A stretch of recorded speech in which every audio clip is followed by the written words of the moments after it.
Warning: your sensitivity toward my personal views and expressions is none of my damn concern, and I won't be dedicated to validating how you feel on my platform.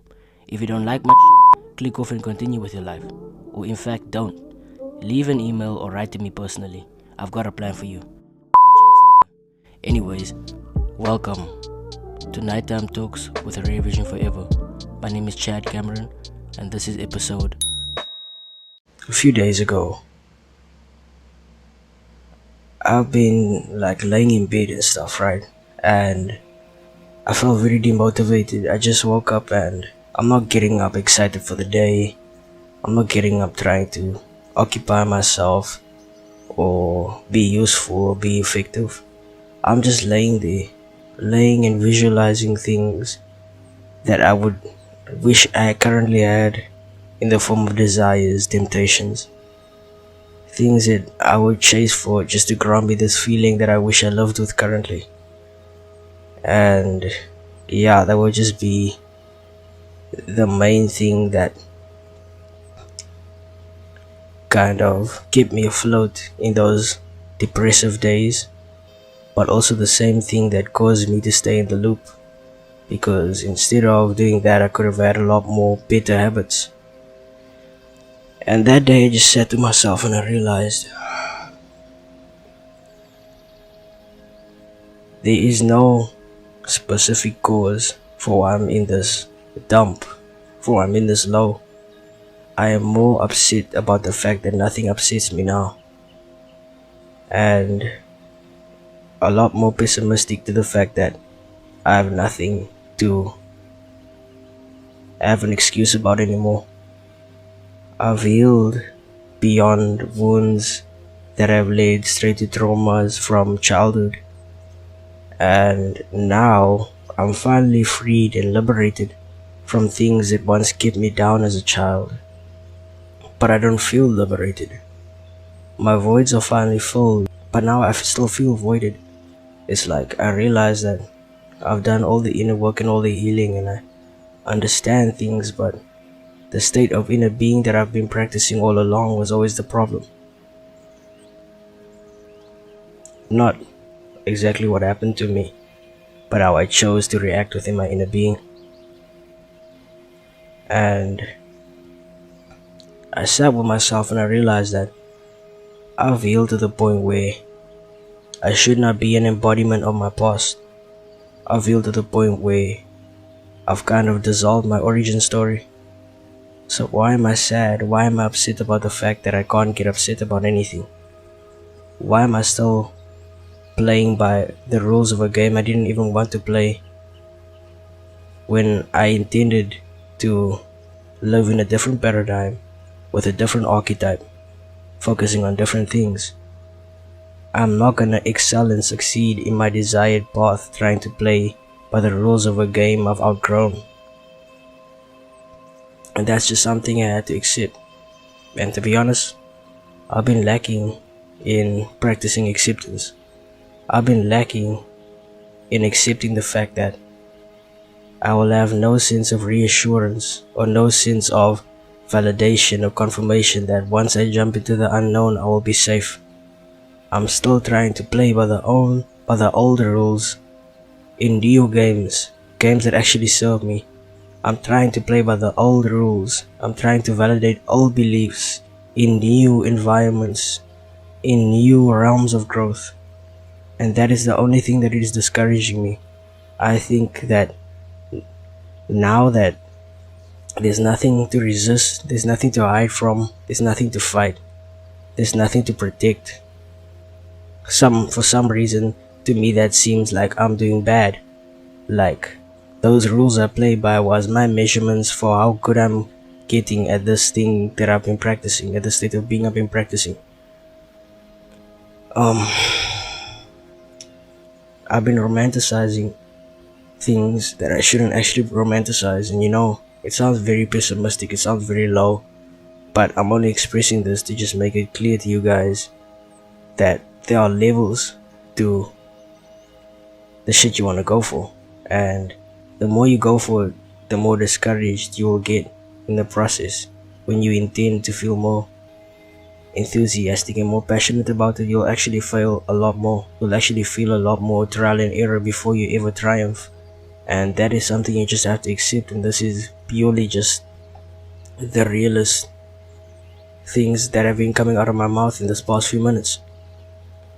So, aside from healing past my origin story and realizing that there is no escape from facing the truth, there's no escape from taking the leap of faith, and there's no safety net guaranteed at the bottom for me. I can't jump and take that leap of faith when there is guaranteed certainty, because then the leap of faith in itself does not really require that much faith, and that's why they call it a leap of faith. So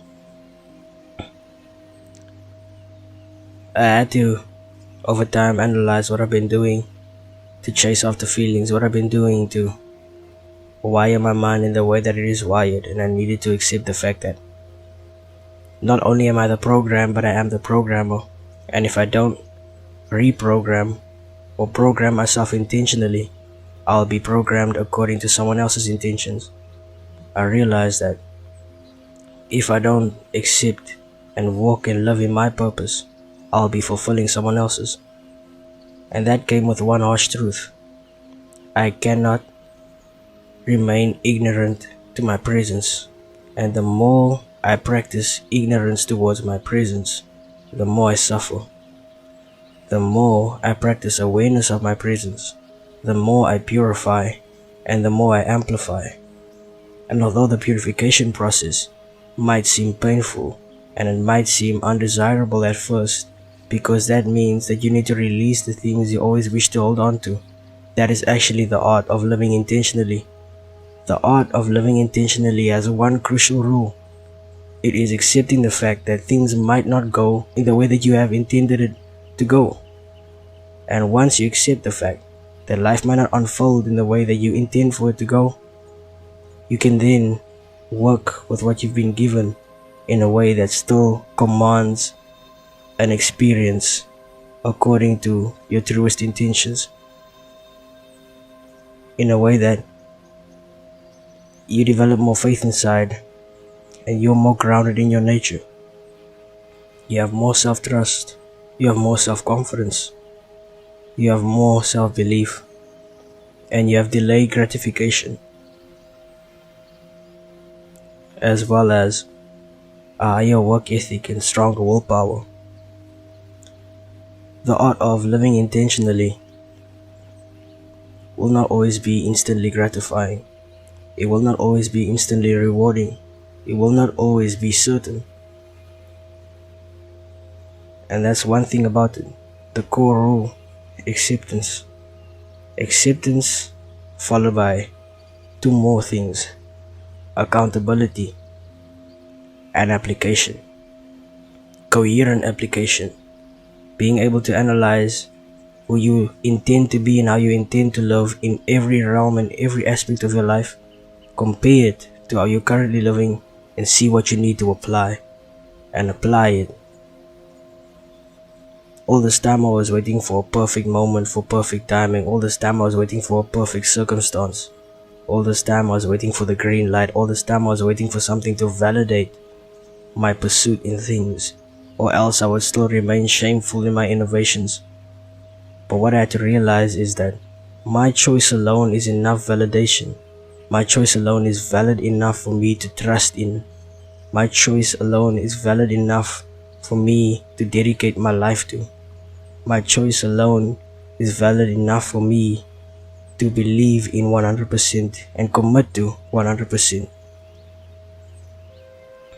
There is no reason for me to exercise doubt and negativity and pessimism as a impulse or as a preference on how to decide whether or not something is worth doing.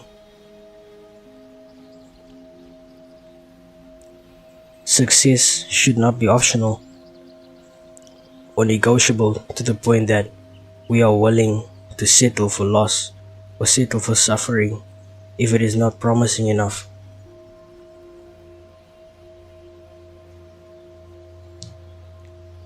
I was looking for a source of validation, a source of confirmation, some sort of guarantee that would allow me to fully commit in my actions of running into the unknown without looking back, without feeling like I've done the wrong thing.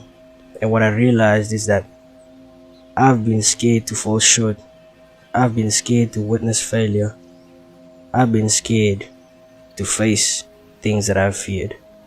I've been scared to put myself on the front line. But the truth is that the more I fail, the more I grow, the more deeply rooted I become, and the more my identity gets liberated from my ideas, and the more I can get out of my own way through humility, the more I can actually reach out further. Because the more I can strengthen myself in my roots, the more I can reach out to what I desire and not fall in the process.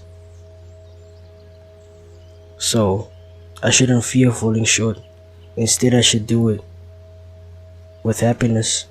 Instead, I should do it with positivity. Instead, I should do it with full acceptance of it. Instead, I should fail gracefully and love myself for failing. Love myself for being willing enough to face the truth and revelations head on instead of resisting it and being avoidant of it.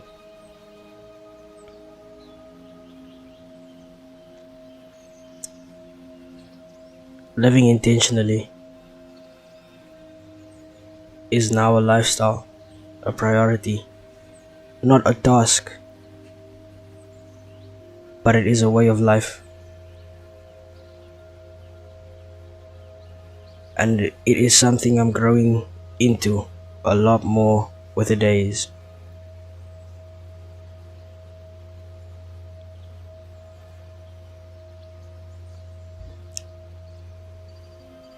And as much as I doubt myself, as much as I am hesitant and timid to follow down this path, I am consciously killing that state of convenience. I'm consciously putting myself in a state of inconvenience to grow in competence, because convenience is the killer of competence. And the more I can thrive in inconvenience, the more competent I become for living intentionally. So with that being said, I hope this helps someone.